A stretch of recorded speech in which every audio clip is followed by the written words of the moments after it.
छात्रों के बीच में आने का मौका मिलता था। आज लगता है कि मैं प्रथम बार आचार्यों की कार्यशाला में उपस्थित हुआ। शिक्षित एवं दीक्षित करते हैं।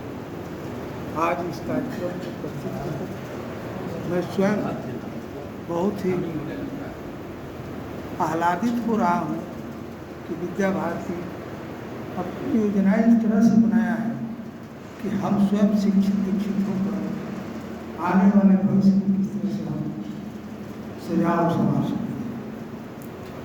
हम आया उस समय आप लोगों का प्रस्तुति ज्ञान हो रहा था।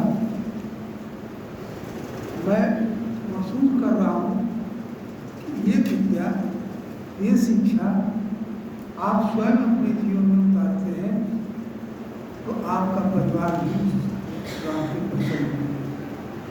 हम पूरे देश को, पूरे समाज को सजा और समाज को नहीं सकते हैं, लेकिन हमारी ये नैतिक जवाबदेही है कि हम अपने परिवार को कम से कम शिक्षित और दीक्षित करें। और जिस तरह से आपने कार्यक्रम का शुभारंभ मंत्रों के साथ किया, सुभाषित वचनों के साथ किया, अगर आप स्वयं अपनी दिनचर्या को इस तरह से प्रारंभ करते हैं तो मुझे पूर्ण विश्वास है कि आपका दिन जो है शुभ दिन होगा। मैं पेशे से बैठे हूँ और वैद्य होने का मुझे गौरव महसूस होता है और मैं जानता हूँ कि शरीर में दोष की विकृतियाँ किस तरह से होती हैं और शारीरिक दोष से ज़्यादा मानसिक दोष को हम लोग प्रधान मानते हैं। मन के दूषित होने से शारीरिक दोष से प्रभावित होते हैं, लेकिन अगर शारीरिक दोष दूषित है और मानसिक रूप से हम मजबूत हैं तो हमारे शरीर की रक्षा होती है। हमारे शास्त्र में, हमारे साहित्य में, हमारे सनातन धर्म में यह व्यवस्था की गई है कि हम अपने को मानसिक रूप से किस तरह से मजबूत और उत्तम करें। आज का आधुनिक युग है। आप जब विद्यालय चलते हैं तो सबसे पहले आप अपने मोबाइल को चार्ज करें,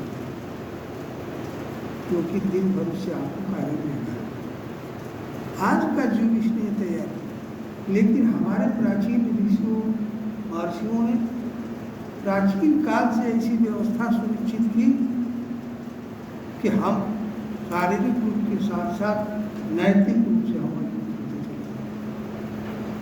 आज आप लोगों के बीच ये स्तुति सुनकर, ये प्रार्थना सुनकर के मैं अभिभूत हूँ कि आप अगर अपने परिवार को इस रास्ते से संचालित करके दीक्षित कर लिए तो मुझे लगता है कि आपका जीवन सार्थक होगा। क्योंकि हमारे बच्चे हमारे पढ़ने से शिक्षित दीक्षित नहीं होते हैं, हमारा वो अनुकरण करते हैं। आज दुर्भाग्य है कि आधुनिक युग के अंधाधुंध दौड़ में हम शामिल हो गए।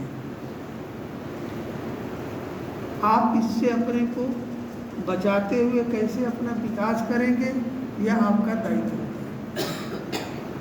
आप हमारे विद्यालय में आचार्यगण हैं, आप हमारे विद्यालय में आए हुए छात्रों को शिक्षित दीक्षित और दिशा निर्देश करते हैं। मैं आपसे आग्रह करूंगा कि जिस तरह से आपने इस कार्यक्रम में कार्यारंभ किया, अगर इसी तरह के जीवन जीने का कार्य करने की शैली अगर बच्चों को दीक्षित करते हैं तो हमको लगता है कि हमारा जो है विद्यालय, विद्या मंदिर की शिक्षा सार्थक होगी। आज वैज्ञानिक युग, आज के युग में अर्थ की जो है दौड़ लोग लगा रहे हैं। हमारे जीवन का उद्देश्य क्या है? हमारे बच्चे को पढ़ाने का उद्देश्य क्या है? सिर्फ अर्थ का उपार्जन करना। हमारे साहित्य में कहीं भी अर्थ का, उपार्जन का कोई विशेष व्यवस्था नहीं थी। उपार्जन हमारा इतना ही होता था जिससे हम स्वस्थ पूर्वक अपने जीवन को सुरक्षित रख सकें, आहार को हम ग्रहण कर सकें। आहार में भी हमारे यहाँ विधान बताया गया है कि किस तरह के आहार को हमको ग्रहण करना चाहिए। हमारे यहाँ गुणों की 3 व्याख्या की गई है। सत्व रज और तम। आहार को सबसे प्रधानता दी गई है कि इसी आहार से शरीर का पोषण होता है, और वो आहार हमारा सात्विक आहार होना चाहिए।